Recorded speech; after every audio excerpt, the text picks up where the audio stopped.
Hello po. So ayun, I'm back. Ito naman ipe-present ko sa inyo is another ready for occupancy. So ito naman po is Block 16, Lot 42. Ayun. So itong unit na yan. Sorry, Adin. Ayan po. Pangatlong unit from the end lot. Ayun. So ito po siya. Ayan. Then again, diretso lang po yan. Tapos ito na yung face gate. Then dito po itatay yung ating amenities. Yung ating adult pool, kiddie pool, clubhouse, playground, basketball court, and chapel. Multi-purpose hall dyan din po. So, kung titingnan nyo po, itong phase po na ito, ang pinakamagandang phase sa buong estancia. So, ayun, ito yung isang ready for occupancy. Again, this is 1641, Block 16, Lot 41. So, ito na yon on the spot. Ayan, itong blue. Yan po mismo yung yung ready for occupancy natin. Kagandahan po kasi dito. Ayan yung kapitbahay natin nag-gate na. Ayan no. Tapos ayun lang po yung papunta doon sa ating face gate. Maliit lang po yan. Walkable talaga siya. So ayan na yan. I'm sorry nakalock po yan hindi ko na po talaga sa inyo mapapakita yung loob niyan kasi automatic po yan. Pag hindi pa na-turn over ang unit, hindi po yan bubuksan ng ating engineering. So kagandahan nyo nga po yung nakalipat yung kapitbahay natin, nagpapagate na siya. So, ayan po yung half ng ating parking. Meron na po siyang shade para serve as parang para sa parking natin. So, ito po yung hatian ng lot. Ayan po. Yan. Tapos, ito yung ating parking space. Hanggang dun pa po yan sa loob. Ayan. Let's go. Ayan. Pasensya na kayo. Nakalock talaga ito. Ayan. So, ito yung ating entrance. So, eto na yung kapitbahay natin. Papaganda na siya. So, at least may kapitbahay na kayo nagpapagawa po. Actually, community na to. Marami lang nakatira dito. Ayan yung Ayan. Ay, si Ading. Hello! Ayan. Ayun. So, again, this is Block 16, Lot 42. Ayun. So, if you want to reserve the unit, this is only 20,000 reservation fee.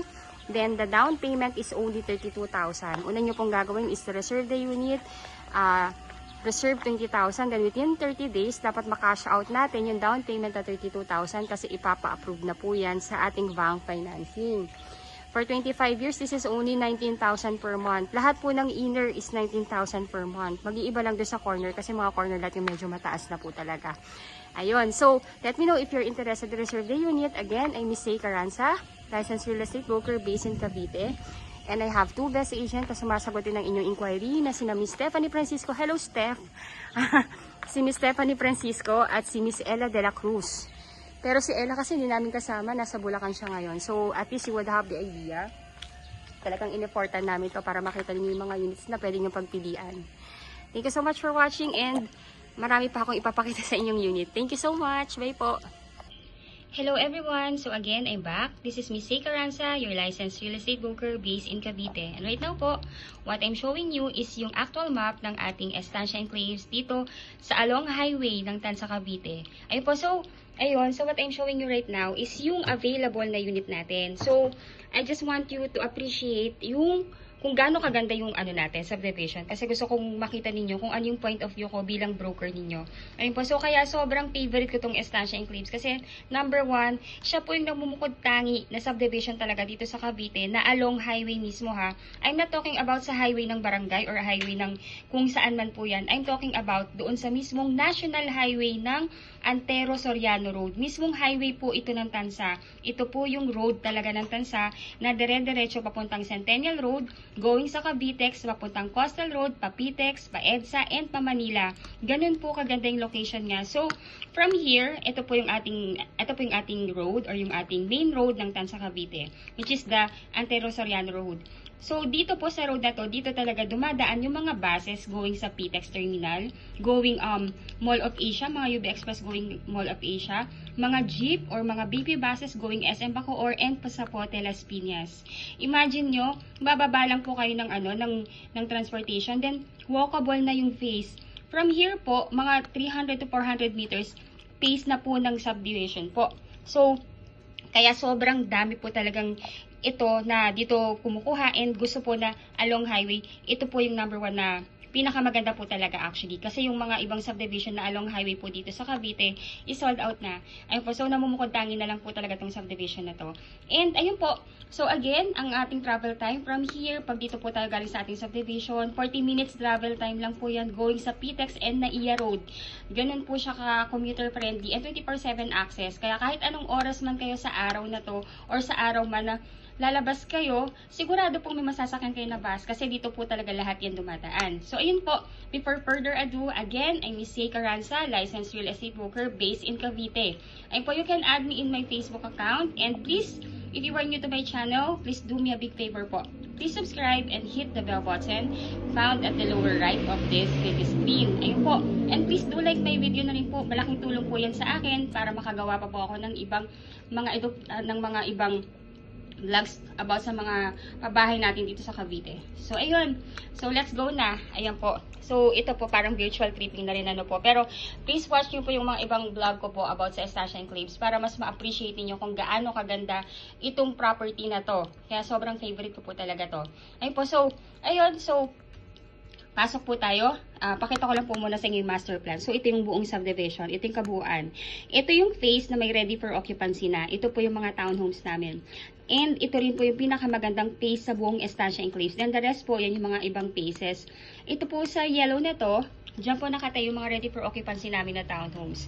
So again, ang mga turnover po ng unit dito, we have townhomes, yung 4 to 6 cluster townhomes. So ibig sabihin, 4 na unit lang na magkakatabi yan hanggang 6 units lang po. Hindi po yan katulad ng ibang subdivision na pahabaan ng block or pahabaan kung gaano kahaba yung block, ganun din karami yung unit. Dito po hindi.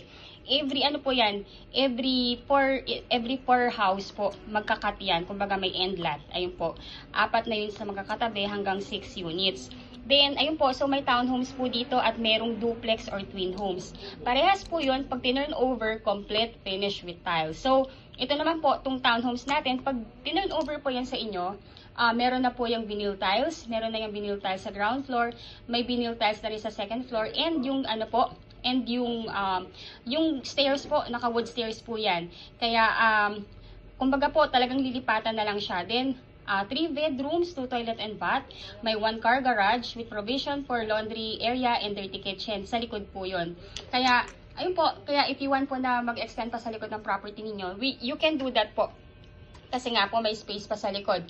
Then the lot area is 50 square meter and 55 square meter ang floor area. Nakikita nyo po, sobrang ganda po nung deliverable nung unit. Panoodin nyo po yung yung vlog ko till end para mapanood nyo po yung actual na sample ng ready for ng unit ng ng townhomes namin.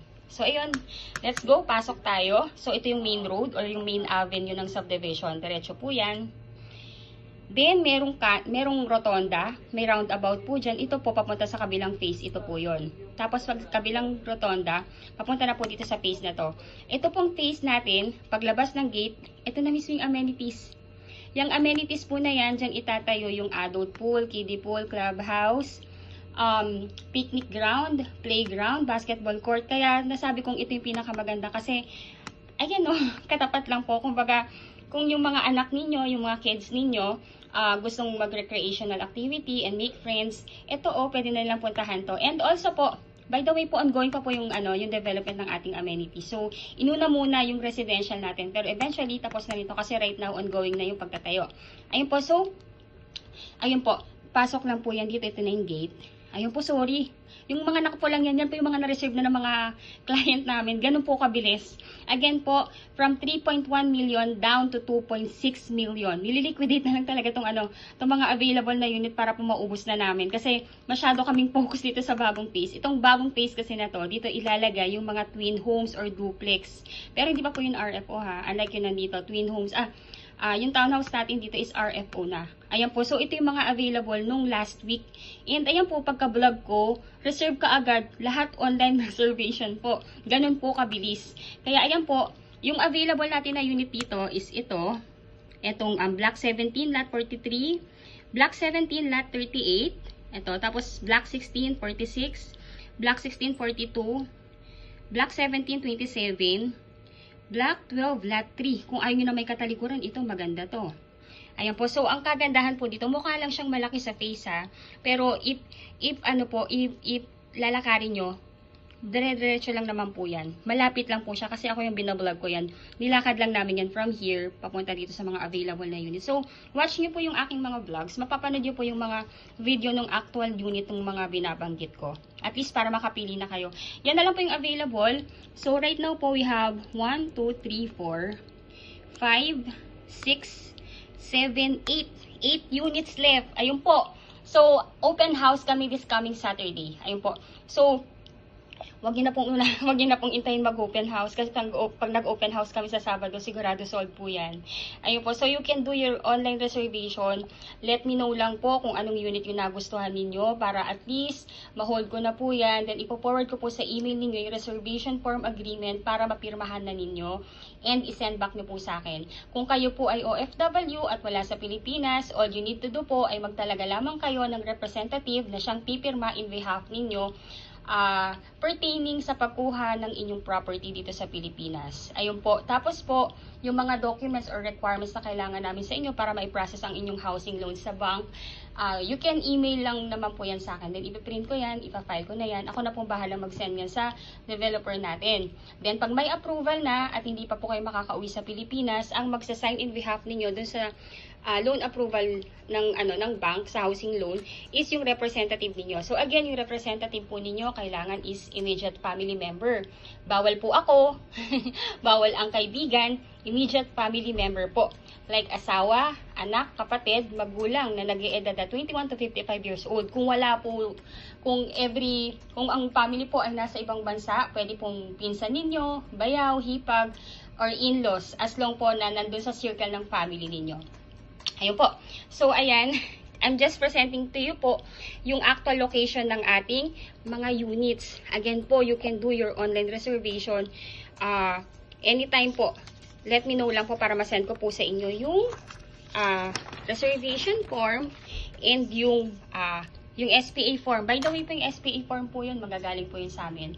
Lalagyan ko na lang po yun ng tick kung saan po kayo pipirma. Then, dadalhin nyo po yun sa Philippine Embassy natin kung saang bansa po kayo naroon ngayon. Then, pagka napakonsul nyo na po, ipadala nyo po yun sa inyong magiging representative dito sa Pilipinas upang ma-sign din niya and maipadala po niya sa amin sa office para ma-file po namin.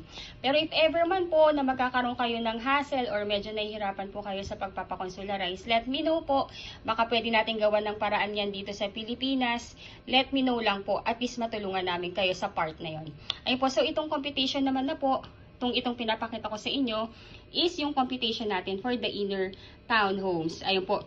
So, ang ating ang ating house specification, complete turnover, may na po yan, as I say po, meron na yung vinyl tiles, may partitions na. Ayun po. 3 bedrooms, 2 toilet and bath, 1 carport with provision for laundry area and dirty kitchen sa likod. Lot area is 50 square meter, then the floor area is 55 square meter. Ayun po, sorry to say po, ubos na po ang ating end lot at corner lot. Ayun po, so ito na lang po yung natitira talagang unit natin. So, ang total contract price po niyan is 2,688,000. Then, ngayon po, dahil nga po kami mag-open house, magbibigay pa kami ng discount na 68,000. Again po, ang original price na po talaga nito is 3.1 million. Pero para po ma-fast move na namin yung pag-uubos ng property nitong mga na-available na unit, nilagay po uli sa old price. Ito po yung old price ng property 5 years ago. Ayun po. So, 2.6 million po siya before. Ngayon, dahil mag-open house po kami, unahan po ito, magbibigay pa kami ng discount na 68,000 pesos less sa total contract price. So, ang magiging total contract price na lang is 6,220,000. Then, miscellaneous fee is 183,400. Ito pong miscellaneous fee is for the title transfer, government tax, and processing fee sa bank po. Then, yung down payment, from 10%, ginawa ding 1.9% down payment para mas maging makamasa and malipatan nyo kaagad. Para, syempre po, kung mas mababa ang down payment, mas mababayaran ka agad. Yun naman po kasi yung goal namin. Maibigay ka agad sa inyo yung property. Wala nang pahirapan. Ayun po, again, yung 1.9% down payment is based po yan dito sa net TCP na 2.6. So, ang 1.9 po niyan is 49,780 pesos. Ngayon po, ang first cash out, if you want to do your online reservation na, you can deposit yan sa bank account ng aming sales officer. Ang first cash out is 20,000. 20,000, ide-deduct po yan dito sa down payment na 49,780. So, ang magiging net na down payment na lang is 29,780 pesos. Ngayon po, may 5% na initial MF lang po tayo nababayaran na 9,170. Itong 5% initial MF base po yan dito sa 183,400. So, ang 5% po nito ay 9,170. So, i-add lang po yung dalawa na yan, yung 29,780 plus 9,170 equivalent to 38,950. Ito po yung magiging down payment natin na kailangan nating bayaran within 30 days upon reservation po. Ngayon po, pagbayad na yung down payment, stop payment na po tayo. And dapat po na-complete na natin requirements natin kasi po, ipapa-approve na natin yan sa bank financing. Ngayon po, while wala pa pong lumalabas na approval, wala po muna kayong babayaran. Usually po, yung approval natin sa bank, lumalabas po yan within the period of 30 days. Within the period of 3 months po. Ngayon po, pag may approval na kayo, si bank, directly po yan mag-i-email sa inyo to inform you na na-approve na kayo, then lalatagan na kayo ng contract. Basahin nyo lang po yung contract, and pag nabasing na yung terms and conditions, and nag-agree na kayo, replyan nyo po yung bank na ina-accept yung approval. Para yung magiging representative ninyo dito sa Pilipinas, bibigyan na po siya ng date for loan contract signing po. So, ayun po. Ngayon po, pagka nakapag-loan contract signing na po yung inyong representative, hihingi naman po ng go signal sa inyo si bank kung ipapa-loan release yun na po sa developer. Ngayon po, pag na-loan release na po sa developer, yung loan po, mag-i-start na rin po kayo ng inyong loan, ang inyong monthly amortization kay bank. Ayun po. Then, pag na-receive na rin po ni developer yung loan proceeds, hingi naman siya ng 30 days sa atin or sa inyo po para for the unit preparation and acceptance ninyo ng unit. Yun na po yung magiging date din ng inyong loan ng inyong housing, ng inyong house turnover po. Ngayon po, pag nakapag-loan release na, bali po ito po yung magiging monthly amortization natin. Bali kung gusto niyo pong i-maximum na 30 years to pay po, ang inyong magiging monthly amortization for 30 years is 20,138.77 centavos. Ngayon po yung required income na kailangan na mag-reflect sa inyong job contract or certificate of employment at payslip is at least nag-gross po kayo ng 68,834.35 centavos. Kung gusto niyo naman po ng medyo mas shorter term, meron din po tayong 25 years to pay. Yung 25 years to pay po, that will be 19,397.77 centavos. Ngayon po, kung gusto niyo po ng mas shorter term pa, there is also 20 years to pay. That will be 21,277.72 centavos. Then, for 15 years to pay po, is 24,667.12 centavos. Then, kung 10 years to pay naman po ang gusto ninyo, that will be 31,865.81 centavos. Then, for 5 years to pay, that will be 54,342.85 centavos per month. Ay po, so, ito po yung mga options ninyo for the monthly amortization kung ilang years niyo po gustong bayaran yung loanable amount po ninyo.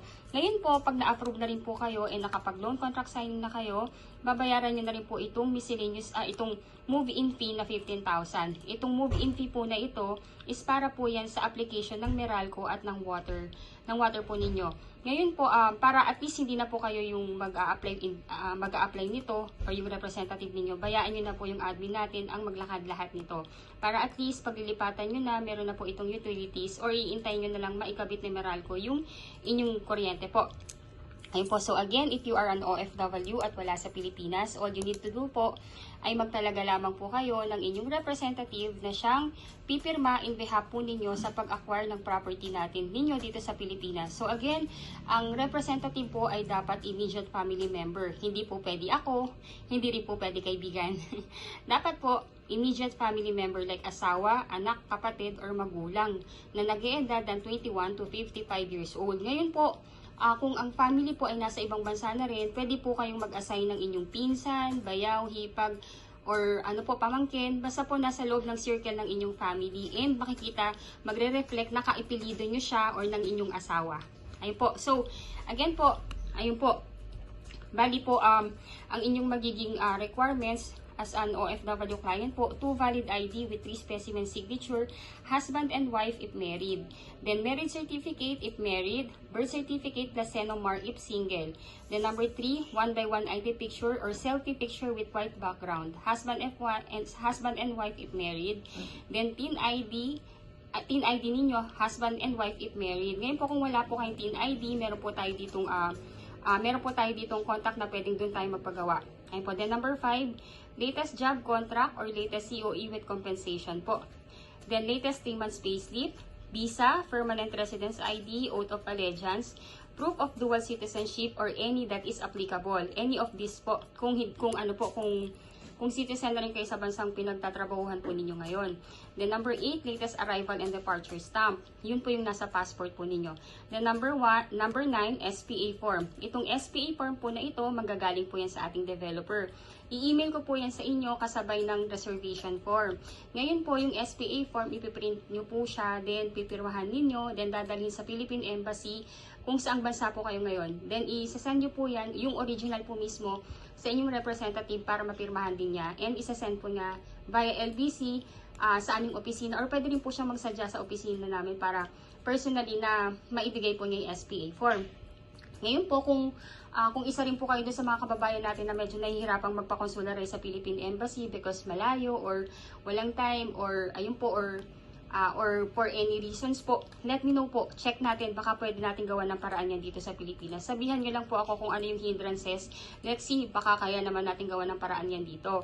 Ayun po, so may requirement din po yung inyong magiging representative dito sa atin sa Pilipinas. So number 1 po, 2 valid ID with 3 specimen signature niya. Then latest POV or proof of billing like Meralco or water or internet bill. Dapat po nakapangalan po sa inyo yung proof of billing or doon sa inyong magiging representative. Kung wala pong nakapangalan na billing sa kanya, pwede po siyang magpagawa ng barangay certificate na nagsacertify sa kanya na doon siya nakatira, or kung nagre-renta po siya doon sa tinitirahan niya ngayon, magpagawa lang po siya doon ng letter na nagsacertify na doon siya nakatira. Ayun po. Then, lagyan lang po ng signature ng landlord and mag-attach lang po ng 2 valid ID. Ayun po. Then, di ba nabanggit ko po dito na ang down payment is payable within 30 days from the reservation.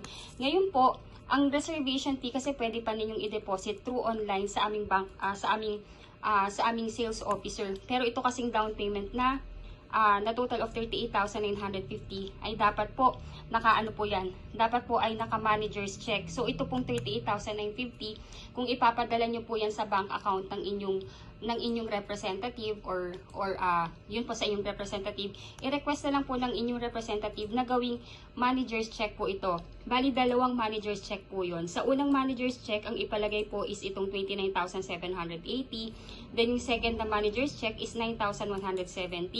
Ngayon po, ang dapat po na nakalagay doon sa pay to order is yung pangalan ng developer natin na si Raymolan Lands Inc. Ayun po. Ganun lang po. Ganun lang po kasimple yung pag-acquire ng property natin dito. So, first, inquire po kayo sa akin. Second, reserve the unit. Third, comply natin requirements. Fourth, intayin po natin ang inyong housing loan approval.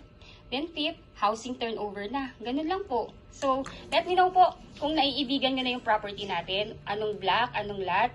Para ma-hold ko po kagad yan. Again, open house kami this coming Saturday. And 68,000 down payment discount. Ay, 68,000 discount yung maliles pa dito. From 3.1 to 2.6 na lang siya. Then, may 68,000 discount pa. Saan pa kayo? Unahan po talaga tayo dito. So, again, I'm Miss Say Carranza, licensed real estate broker based in Cavite. And if you are new to my channel, please do me a big favor po. Please subscribe and hit the bell button found at the lower right of this video screen. Add nyo po ako sa Facebook para makilala nyo rin po ako. Thank you so much for watching and bless you all po. Estancia Enclaves, located along highway of Barangay Halayhay, Tanza, Cavite. Ang subdivision po ay nakatayo lamang along highway of Antero Soriano Road, Tanza, Cavite.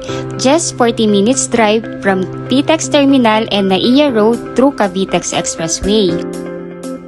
This is a few units left Kaya kung nais nyo nang mag-reserve, kindly text and call me or add me in my Facebook para masendan ko na po kayo sa email ninyo ng reservation form at ma-fill upan ito.